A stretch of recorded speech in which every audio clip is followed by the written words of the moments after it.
Voting isn't just going to the polls on election day anymore. Options like early voting, mail-in voting, and ballot drop boxes are available to more voters and are growing in popularity. How to Vote, a tool created by Democracy Works, breaks down the options your state offers for casting a ballot, empowering you to decide when and where to vote. Democracy works best when we all vote, but misinformation and confusion about election procedures have resulted in low voter turnout. How to Vote, a tool created by Democracy Works, takes the guesswork out of the voting process. It's easy to use and it helps folks from all over the country overcome many of the process barriers to voting. Democracy Works is committed to helping you vote no matter what. Their tool, How to Vote, does just that. You can use the tool to sign up for election reminders. See what's on your ballot. Get step-by-step assistance requesting your mail ballot. Explore your options for returning your voted mail ballot. Check your voter registration status. Find your polling site. And make sure that you have the appropriate ID. Decide when and where you'll vote this year at howto.vote.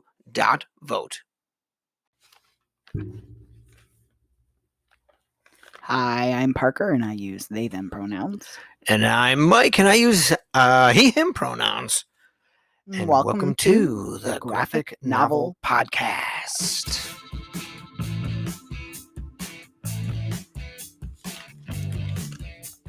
Welcome to the show where we discuss graphic novels, zines, mini comics, and throw it a bit of real life.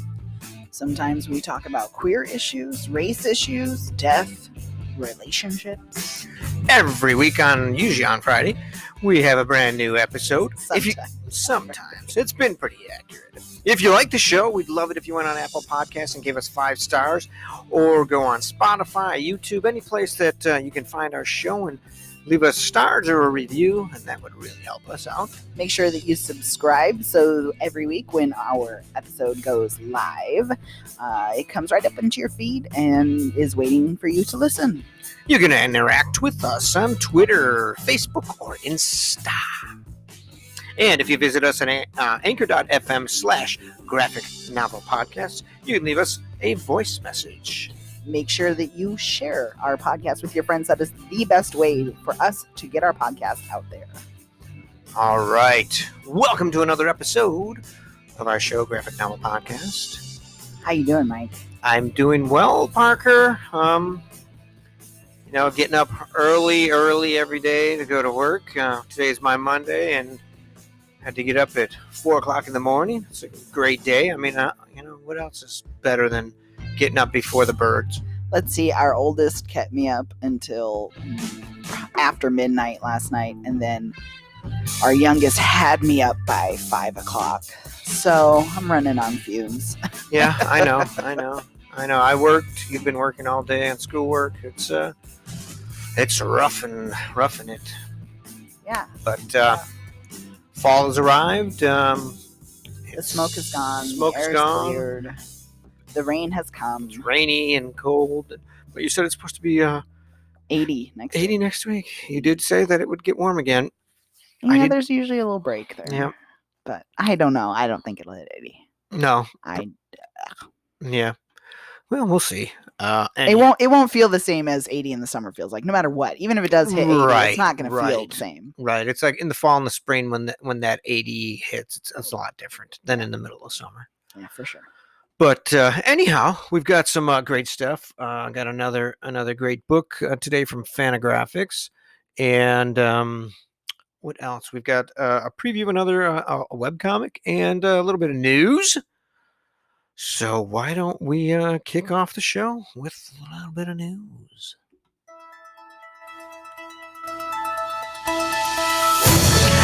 All right.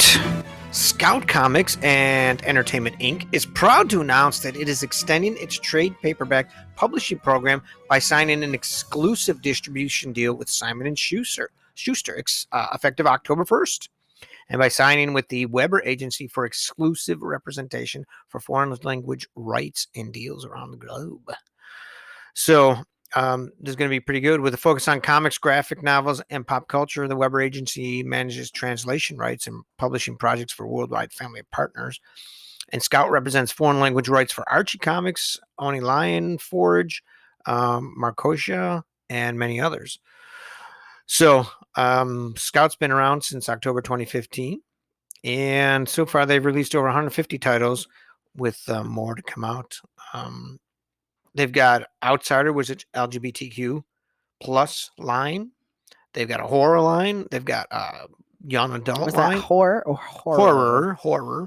They've got a young adult and a kids line, single issues, all kinds of stuff. They do a lot of different stuff. We're trying to get some of their things so we can talk. I'd more definitely about be interested in a sex worker line. That's for sure. a horror line. No, sex worker. Oh, sex worker. Okay.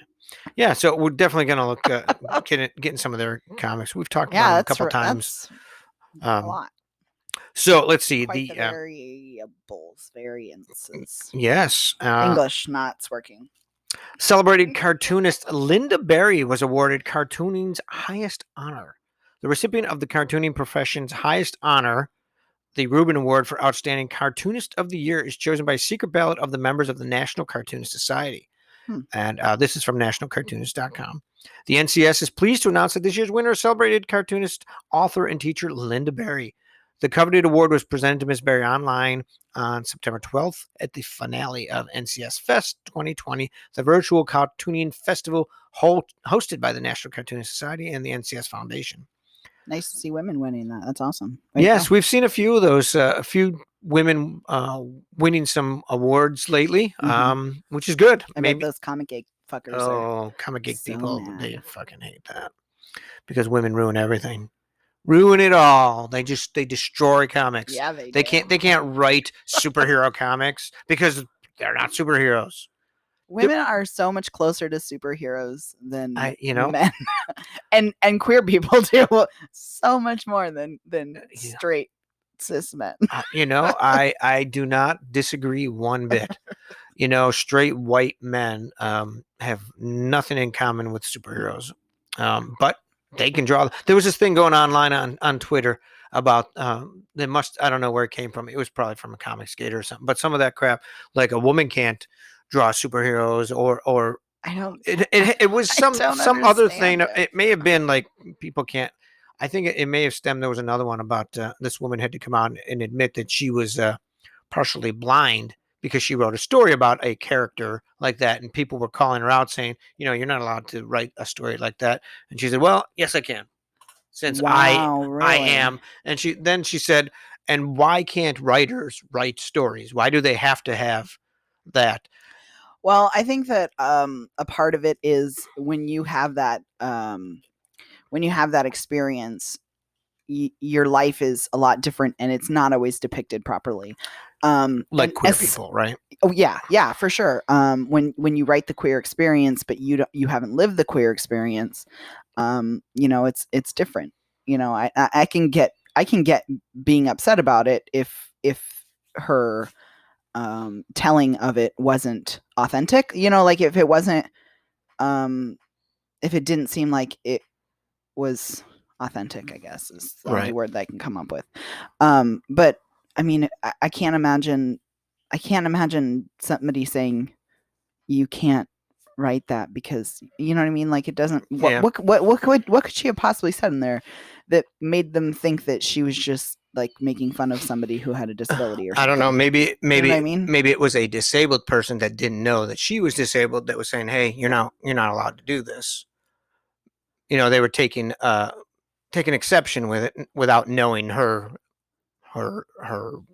particular. Was this information like not? No, she didn't give it out. No, she didn't ever? give it out. She finally posted it and said, since so many people are complaining, yes, this is my experience. I can talk about it. So weird. Yeah.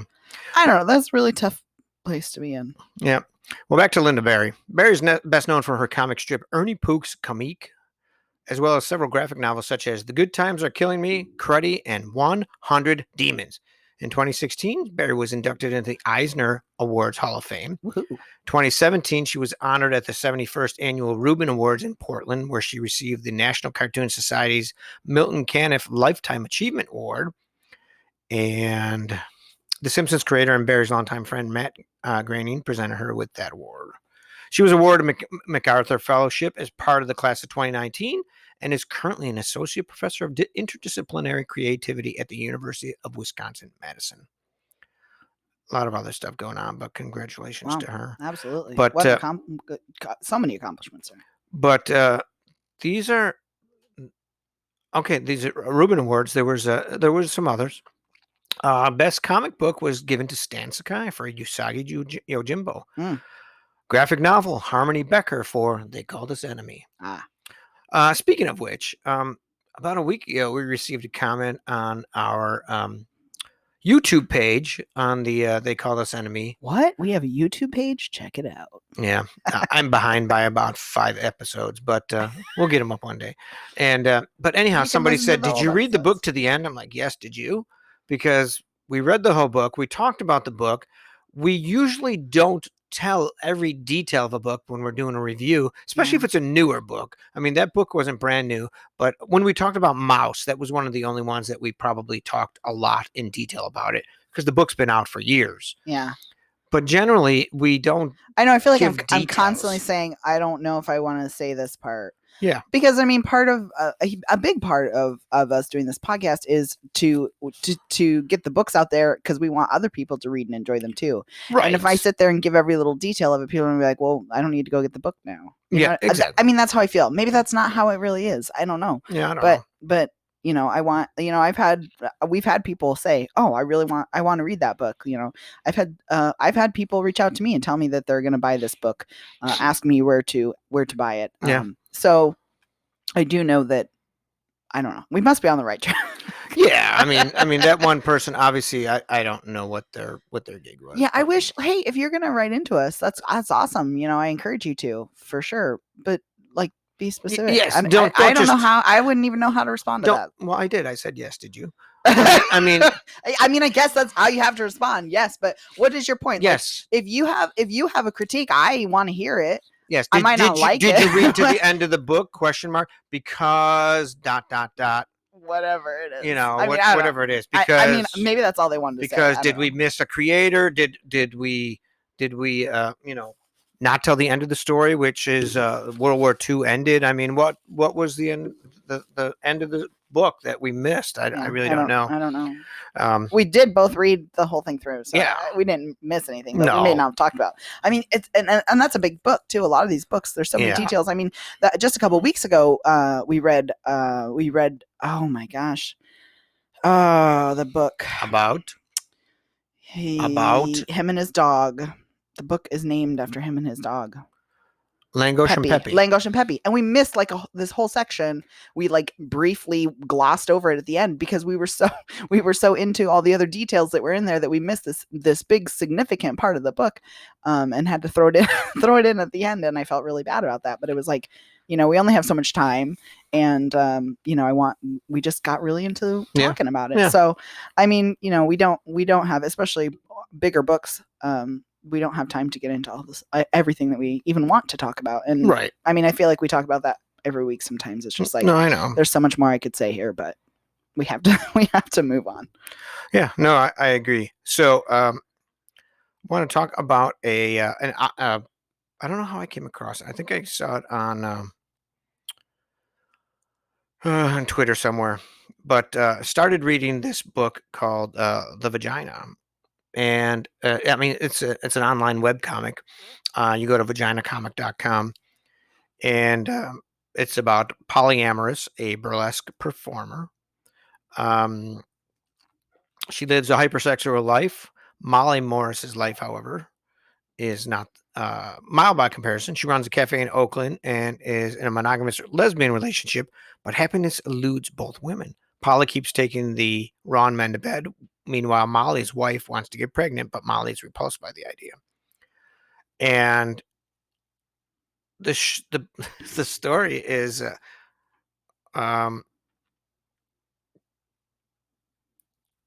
just kind of crazy. It's by Jason Little, and it's pretty funny how they these things are going on, and these two separate stories mesh together at one point, and it comes out weekly every Wednesday.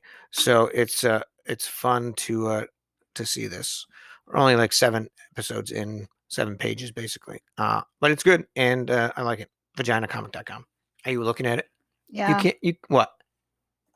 I don't know. Gonna read it a little bit more. It's just a fun story. You don't have to. It's interesting. I mean, it's I don't know. I'm originally serialized in the French magazine Arg, published as an album in France by another thing. Copyright 2016 and 2020. So it's it's interesting. I'm gonna read it. You don't have to love it. You don't have to No, love it. that's nothing about not loving. I'm just it's surprised. I guess I don't know why I'm surprised at what I'm finding. All right. Let's get into the main event today. Got a book from Fantagraphics called Ghostwriter by Rayco Pulido. Just came out in August, right? Yep, August 18th, 2020. Barcelona, 1943. As a scriptwriter for a popular radio advice column, Leia, how did you say her name? Yeah, I think so. Leia is embroiled in the romantic entanglements of others. Each day she reads letters from troubled wives and girlfriends, recounting their partner's abuses and trying her best to counsel them. In contrast, her own life seems perfectly ordered, with a devoted husband and baby on the way. But when the city is terrorized by a vengeful killer who leaves behind cryptic messages in blood alongside the mutilated bodies of married men, while at the same time Leia's husband goes missing, her world begins to come apart. Desperate to find her husband, she turns to Mauricio. That sounds good. A private eye practiced in hypnosis. Yeah. During the course of his investigations, Mauricio soon suspects that there may be more to this unassuming young woman than meets the eye. Rendered in a clean line, style and masterfully paced, Ghostwriter takes the reader on a wild ride full of twists and turns right through its thrilling conclusion. Without a doubt, Reiko Polito is a cartoonist and teacher from Telde in the Canary Islands. In 2017, he won Spain's National Comics Award for Alamia, which is Ghostwriter. His other works include Final Feliz, Sordo, with David Munoz. Final Feliz was with Hernan Migoya. Sordo with David Munoz. Sin Titulo and Nela. Ghostwriter is brand new. Fantagraphics, translated by Andrea Rosenberg. Oh, that's good. Yep. Full color. It's black and white. It's not black and white and red all over. Black and white and red all over is exactly what it is. It's like an 8x10 book, hardcover, and we both went back and read like the first couple pages because you don't realize it comes full circle. Yeah, it comes full circle, and you don't understand it at first. It's kind of doesn't. We're not quite sure. Yeah, I got through the first couple chapters maybe, and then I put it down. And you asked me, and I said, "Does this start to make more sense?" I didn't put it down like I didn't like it, but I put it down because my brain was not functioning well. It was late. Well enough to handle. Yeah. And because I didn't want to turn the light on because you had to go to sleep and get up early the next morning. So I was like, well, I'll put it down, and hopefully I start to make sense of it, and it's not just that my brain isn't functioning. Yeah. But it was good. I like it when I really like it when stories have kind of that it's not puzzle obvious. piece that you have to kind of put it all together. Yeah. And that's what this is. This is a mystery. Yeah. It's a mystery story novel. And love the artwork. The artwork is just, I know you mentioned that sometimes the characters have different looks to them. Like sometimes they look more realistic. Sometimes they're very exaggerated, kind of abstract. Even some of them. Well, like the man with no arms or no legs, and like he's kind of exaggerated looking. Yeah. But then there's other people. Other times you look at some. Well, like the main character Leia is relatively realistic. Yeah. Exactly. Oh wow, yeah, that's a great. Yeah. But it's just. It's set in the 1940s in Spain during this time. They had really did. Let me just read a little bit from the back real quick. So what happens is between 1947 and 1982, There was a half-hour advice program with the largest audience of any radio show in Spain. Doña Elena, a matriarch with a wise voice and soothing tone, would read letters from 7 listeners and offer advice on a variety of topics, including health, housekeeping, fashion, and especially beauty and relationship issues. So was Reiko... well, let's see. Doña Elena always gave the same advice. Hang in there. Marriage is sacred. If he's unfaithful, it's because you're not doing enough. Mhm. It sounds like typical, 1950s, household women Yeah. in the household taking Yeah. care of the man kind of For thing. sure, yeah. And this is exactly what it is. It was the same advice the local priest might give, but the radio program offered the additional benefit of anonymity. Elena Francis was many. Isn't that what the confession booth does, though? Yeah. Isn't it? Yeah, but there you're just anonymous? confessing. This was somebody has a problem. It's kind of a Dear Abby kind of thing, where Oh, okay. Confessions are different. You're telling about what you did wrong, whereas your sins. you're not asking for advice on things. Yeah, Okay. I mean you can. I mean, I've never been in a The Sopranos. confession I mean, booth. they used to ask advice. She used to ask advice of the priest all the time.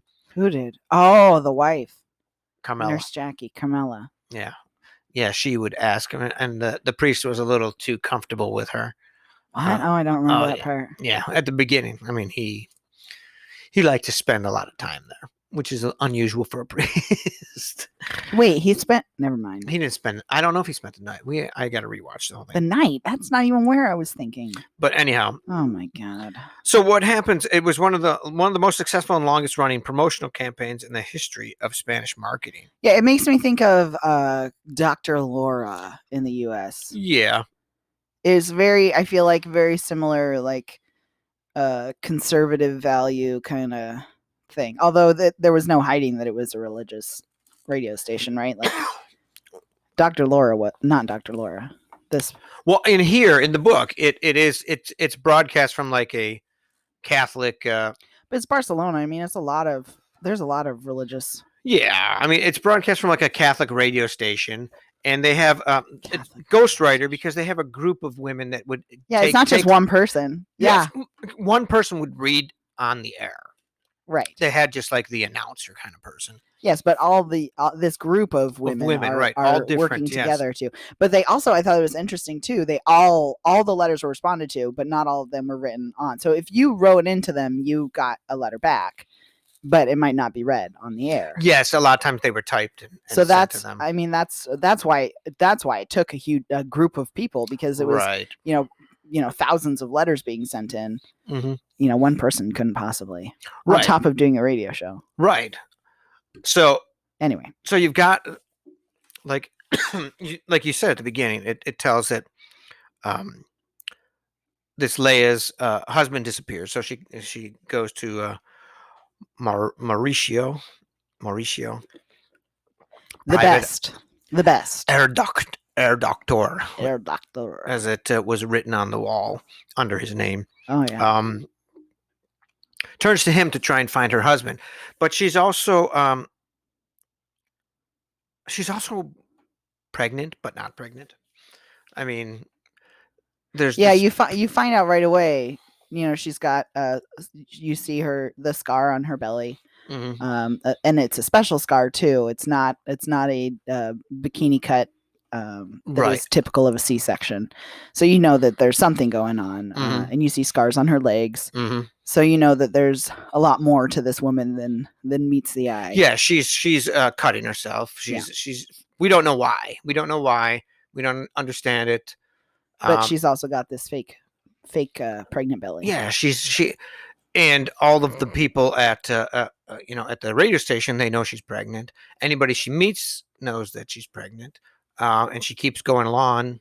She's further along. People ask her. And and she knows right down to the week. Like yep. she knows what she's doing. But she's living by herself because her husband is missing. They don't know where her husband is,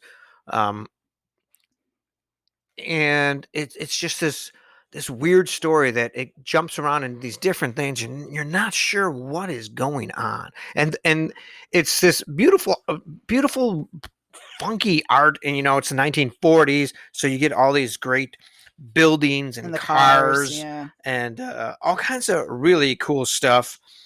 And you get this detective out searching, and the detective is a hypnotist too. That's the other thing. Right. Yeah. And she's like, "You're not hypnotizing me." Yeah. And I get that. Like, I wouldn't. I don't think I could trust somebody to hypnotize me. Yep. And all this is going on. And then there's this terrible killing spree going on. This serial killer killing all of these people, married men, and it's just this whole thing, and it slowly unravels in the book until you finally see how it all comes together, and it is very cool. I enjoyed the slow unraveling, and slowly the black and white became red. Also, it wasn't just a black and white. Mm-hmm. So it was very, very cool. What else, Parker? I don't know. I mean, it's a great story. Yeah, I don't want to give too much away. In the back, he gives some character designs, how he came up with the final character. I love that. That's some of my favorite stuff. Yeah. Yeah, it's a lot of. There's. She's got a next door neighbor. She lives like in an apartment building. She's got a next door neighbor who's abusive to their. The husband's abusive to the wife. A lot of times, the like the 10-year-old kid or whoever. Oh yeah. He comes over and she takes care of him when the family's getting beat up. When the mother is getting beat. And also because she's pregnant, she doesn't want to walk up the stairs. So anytime she has like groceries or whatever, she has the.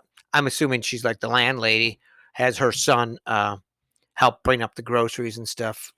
Yeah, I couldn't quite figure out how I'm pretty sure the apartment manager or something. Yeah, and then one time, while she's doing something, he grabs a pair of her panties and steals them. Yeah, he finds a room, and you start to wonder what's going to happen. And... Oh yeah, because there's just stuff going on.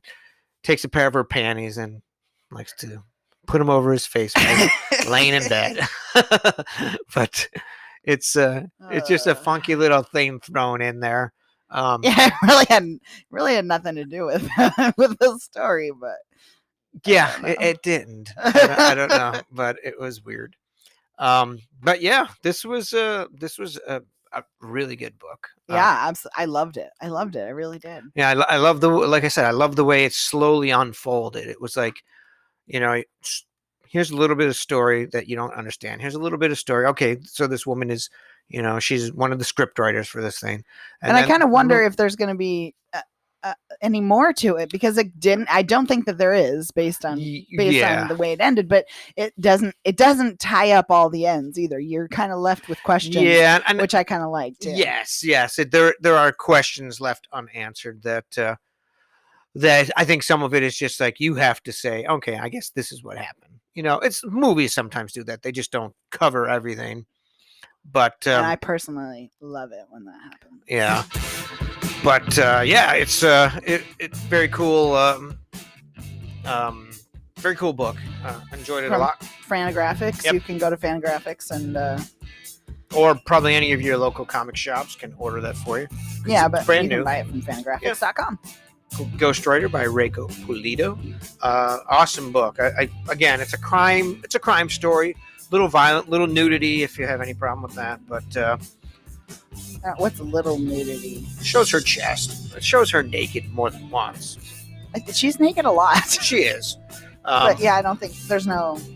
Other than that, it's not a horrible thing, and there's violence. I mean, if you've got a. Yeah, I'm more bothered by violence than I am. If the blood bothers you, you might want to cover your eyes, but it's worth cover your eyes. Definitely. The book will just read itself to you. It's $19.99. It's worth every penny. This story is awesome. Yeah, I loved it. Anyhow, until next time, my name is Mike. And I'm Parker. And this is the Graphic Novel Podcast.